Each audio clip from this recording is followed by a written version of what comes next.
恭喜恭喜，新年快乐！什么都快乐。你现在收听的是 Hit FM 联播网过年特别节目，我是亚伦，我是李玉玺。今天是1月28除夕，没错。那除夕你会回家吗？我爸爸是台中人嘛，然后妈妈是南投人，所以照往例呢，我现在应该是在台中，但是因为现在毕竟这个长辈都离开了，去做完功课离开了，所以其实现在只剩下大伯在台中，那我们就会视情况而定。如果今天有订到一个大家就想要聚的餐厅，我们可能就下台中聚去吃饭这样子。OK， 对，就不太会一定要每一次都跑往台中，对啊，所以大多的时候应该是在台北。那你应该是在台北？对，我自己一直以来都是在台北。小时候就是因为我是跟我爷爷奶奶住在一起，所以过年就是变成爷爷奶奶的，除了我爸之外的其他小孩们会来家里过年。对，然后回娘家也是外婆回我们家。怎么是这样子？因为我们家就是空间比较大所以比较适合大家聚会。不是因为大家惧怕亚明哥，也有可能，因为我爸也不想移动，请你们自己过来，我跟你们拜年这样子，可能是这样吧。请你来给我拜年，对，请你来让我跟你拜年。但亚明哥在家里是长子吗？是第二大的。OK 下面也还有，所以是一个大家庭。他有5个兄弟姐妹了。哇，对。然后他是二哥这样子。对，那个年代没什么在避孕。对。怎么这样就接不下去？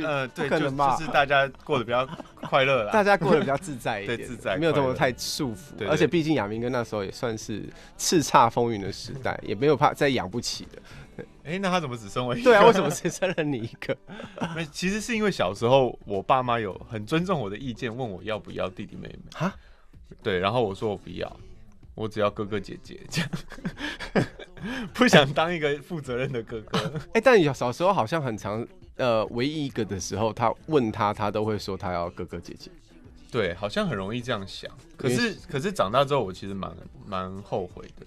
我还是希望有个弟弟妹妹，好像比较有手足。对，就是有很多事情可以讨论，然后可以分配。就比如说，因为我刚出道的时候很忙，对，可是我休假可能只有1-2天，我也是会觉得我想要回去陪爸妈。对，但如果这个时候有个弟弟妹妹，他帮我去陪爸妈的话，我可能会更安心一点。对，搞不好现在也可以。再试试看啊！你说我爸妈吗？对啊，我爸要70了。但亚明哥酒量还是很好。对，他算是把自己保养得很好的一个人。因为我跟亚明哥，我们玉玺跟我还有他爸爸亚明哥都会经常的，就是吃个饭啦，或者是喝个酒这样子。对。然后亚明哥的状态就是都有在运动游泳，然后他维持身体维持得非常好，这样子。对，他算是一个我少数见过这么有毅力的人，就是坚持每天运动。对，他基本是就每天骑完车去游泳，然后晚上吃完饭再骑车，这样。你说蛮厉害的。亚明哥如果是落在50尾60出，大家都还可以相信。对，可是他今年好像差不多要70了。我知道。我的意思是，其实过年过节呢，也是很久不见的长辈都会看到。然后有的时候你会看到一些长辈的可能行动出现缓慢啦，或是两鬓斑白啦，或甚至有时候有一些长辈开始出现忘记啊、失智啦这样的症状。其实过年最大的一个功用就是让大家赶快趁都还在世的时候多陪伴长辈这样子。对啊，所以其实对你刚刚说到做艺人，很多时候很忙的时候，真正一整年能够确定休息的时候，也就只有过年。没错，像我们现在是预录的嘛，我可以跟观众这样讲。对，我们不可能就是除夕夜还不回家里陪家人。对，然后坐在这边聊天。对啊，然后聊完之后回家也不吃火锅干嘛的，不行，一定要回去陪长辈这样。没错。那你如果过年的时候，你会特别跟爸妈讲什么？讲什么？就讲一些感性的话，还是吵个架哇，我觉得我们家比较难，因为我们家算是我跟我爸都是很理性的那一种，所以其实很依赖我妈这一种很感性的人，会跑过来抱我们啊什么的，然后然后就是新年啊，我们要干嘛？就是他会主动提出一些东西，所以我妈其实也蛮辛苦的，就我们两个都说为什么要这样？你们太难相处了吧？我们不算是一个好相处的儿子跟老公。我记得妈妈是水瓶的，对，妈妈是水瓶，所以她算是比较就是很热忱的人，所以她也会说那过年想吃什么，她来特别做啊，然后去准备啊，这样。哦，所以妈妈其实维持这个家的感性怕要消耗蛮大的能量。没错没错。那好险啊，你们今年家里有多了一个新成员呢。对。她叫什么名字？叫 Lucy。哦 ，Lucy， 这是你的英文名字吗？他算是我的就 IG 上的名字，对 IG 上的名字，这就只是李玉玺念快一点变 Lucy。我知道，对。它是什么样的品种的狗狗啊？它是西施。哦，西施犬。对，西施犬是不是都会厚道？它有一点厚道，对，仔细看就是有一点。所以西施犬的都是老年运比较好，厚道的人都是老年运比较好，是因为先来后到的这个厚道？哦，不是啊。是我以为你要讲一个谐音梗，面相学上。面相学上，所以下巴是走晚年嘛。哦，所以你看李登辉啊，这个厚道的，他晚年运都还算不错。哦，那所以我们可以到比如说50岁、60岁的时候，去把自己弄成厚道嘛，那就会变成蛮极致的。对，就是为了这个运啊。然后大家下次看到你说，怎么李玉玺变厚道这样子？就是这样子。虽然说维明哥的晚年运也很好。哦，你可以去试试看。可以，反正因为那时候我们应该是没有合约了啦。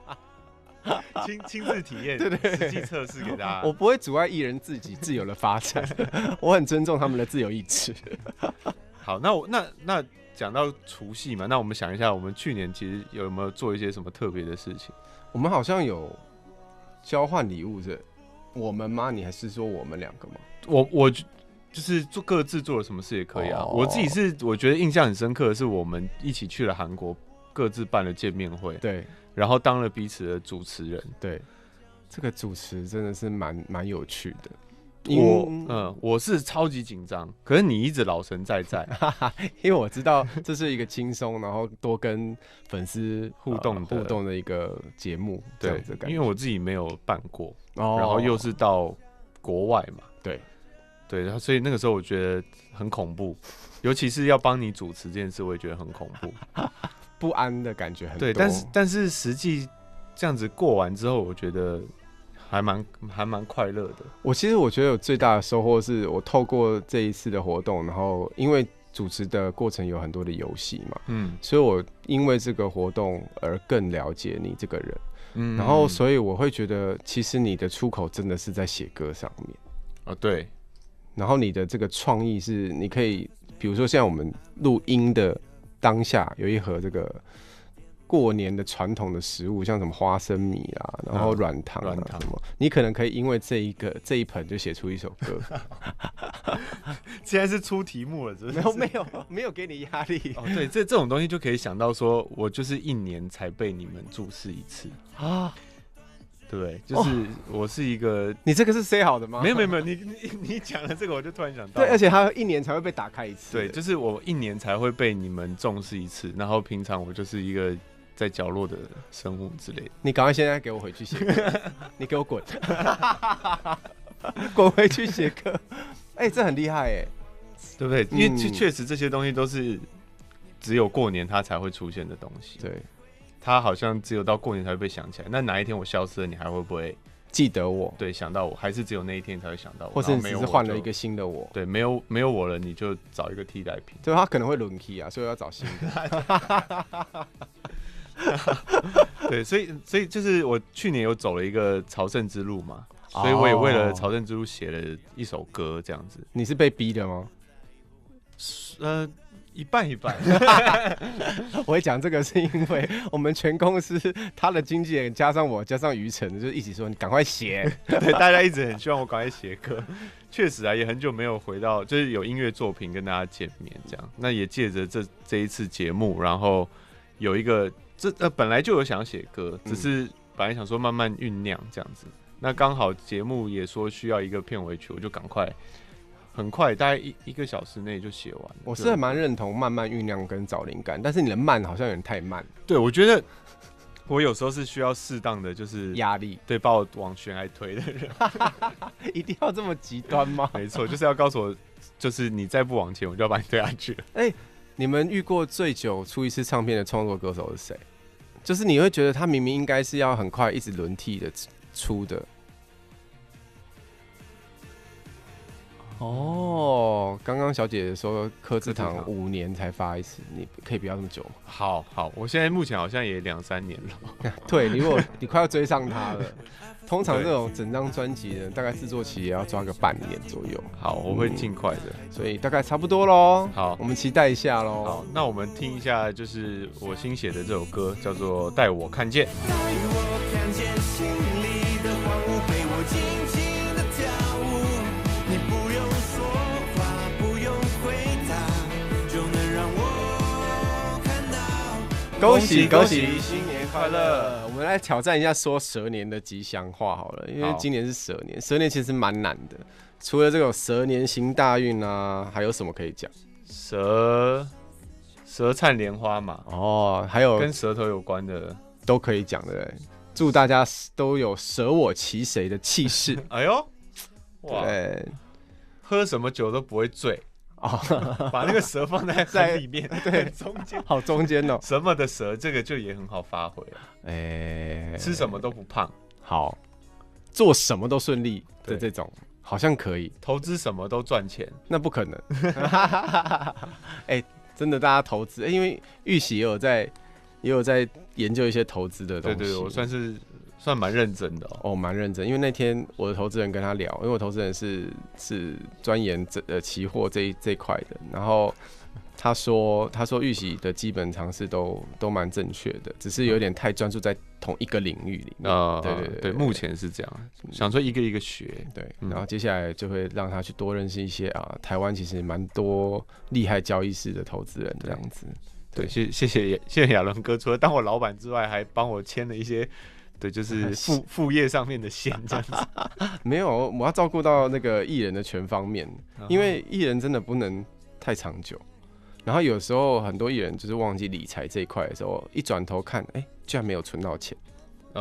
就是这是一件很可怕的事情。确实。然后我觉得理财的观念呢，我觉得大家从2025年要开始真的。